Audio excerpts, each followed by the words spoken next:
There is a form of psychological manipulation so precise that its victims defend their abusers. Not because they're weak, not because they're stupid, because their brain has been quietly, systematically reprogrammed. Studies show that prolonged gaslighting produces the same neurological markers as traumatic brain injury. The same markers.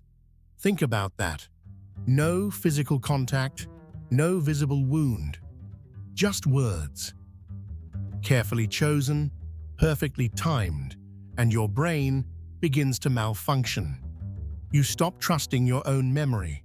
You start apologizing for things that never happened. You ask yourself constantly if you're losing your mind. Here's the question that should disturb you. How would you even know if it was already happening to you? Welcome to TheMindShadow. This channel exists for one reason: to give you the knowledge that most people are never handed. Understanding how the mind is attacked means understanding how the mind can be defended. Gaslighting isn't a buzzword. It isn't a social media complaint. It is a documented, studied psychological weapon, and it works on everyone. Today, you're going to understand what it actually does inside your brain, why it bypasses your defenses, and how the most intelligent people become its most reliable victims. By the end of this, you won't just recognize it, you'll understand it at a level most people never reach. Stay with me. Gaslighting doesn't begin with a dramatic moment. It begins with something almost undetectable.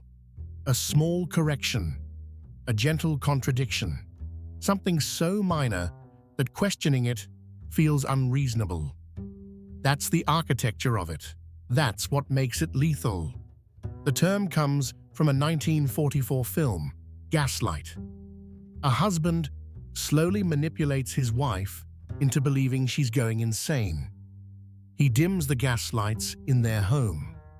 When she notices, he tells her nothing changed. She starts to doubt her own perception.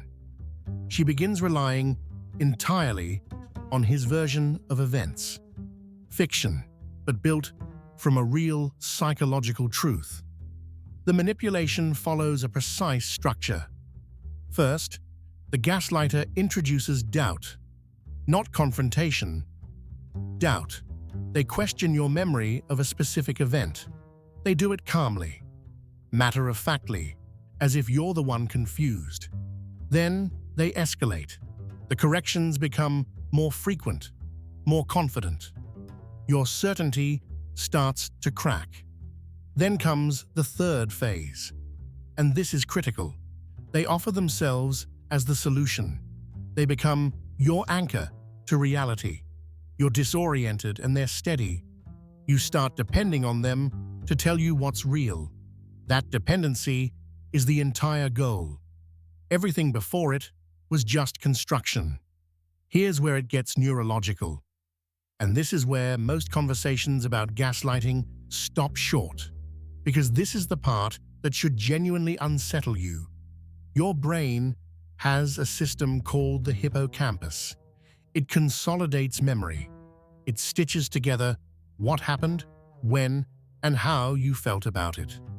Under chronic stress, the kind produced by persistent contradiction and emotional confusion, the hippocampus begins to shrink, literally, physically. Research published in the journal Neuroscience and Biobehavioral Reviews confirmed this. Prolonged psychological stress degrades hippocampal volume. Your memory becomes unreliable, not because something is wrong with you, because something was done to you. Simultaneously, your amygdala, your threat detection system, goes into permanent overdrive. You're anxious all the time, hypervigilant, on edge, but unable to identify why. This is not a personality trait. This is neurobiology responding to a hostile environment. And there's one more layer. The prefrontal cortex, the part of your brain responsible for rational decision-making, and self-trust. It starts going offline under sustained emotional manipulation. Your ability to evaluate your own experiences degrades. You lose access to the very cognitive tools you would need to recognize what's happening. The brain that was supposed to protect you becomes the weapon used against you. Now let's talk about deployment. How this is actually used in relationships, in workplaces, in positions of power. Because gaslighting isn't always intimate. It operates wherever one person controls another person's perception of reality. In a relationship, it often targets memory first. A partner denies saying something you clearly remember. They express concern for your mental state. They bring in third parties, friends, family, who confirm their version. Your social support becomes part of the apparatus. At work, it looks different, but functions identically. A manager denies giving an instruction. A colleague attributes your idea to someone else, confidently in front of witnesses. You're told you're too sensitive, too reactive, not a team player. The language is professional. The effect is identical. And here's the practical reality you need to understand. Gaslighting works best on people who are conscientious, people who self-reflect, people who take accountability seriously. Your best qualities become the entry point. The more honestly you examine yourself, the more effective the manipulation. This is not an accident. Skilled manipulators select for it. They don't choose people who deflect. They choose people who question themselves. That self-questioning nature, which is a genuine strength, becomes the open door. So what do? You document. Not obsessively, strategically. You write down what was said, when, and your emotional state at the time.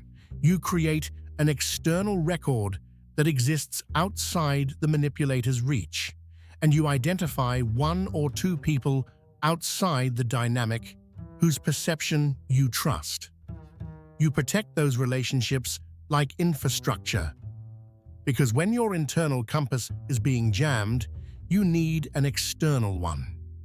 Now the part that reframes everything. Remember the question from the beginning.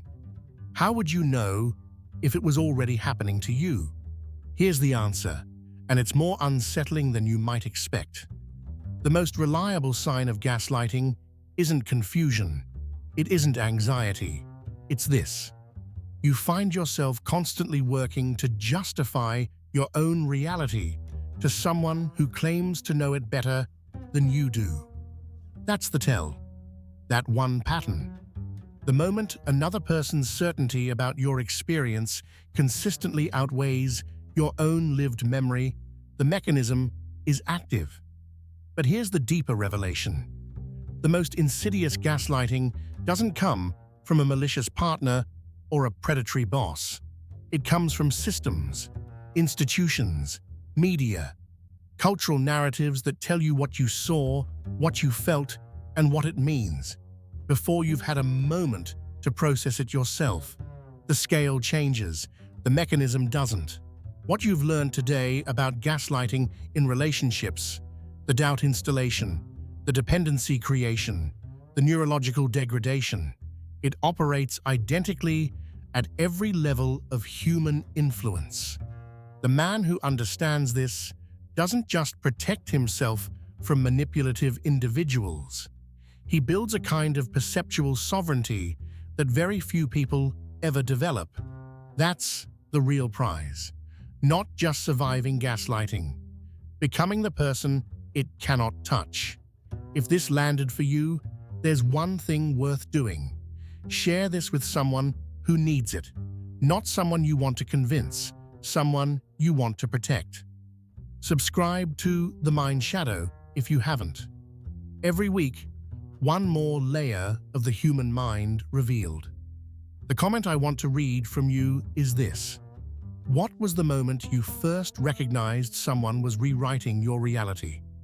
Drop it below. The conversation down there is always worth reading. Knowledge like this isn't meant to be kept quiet. It's meant to be carried. I'll see you in the shadows.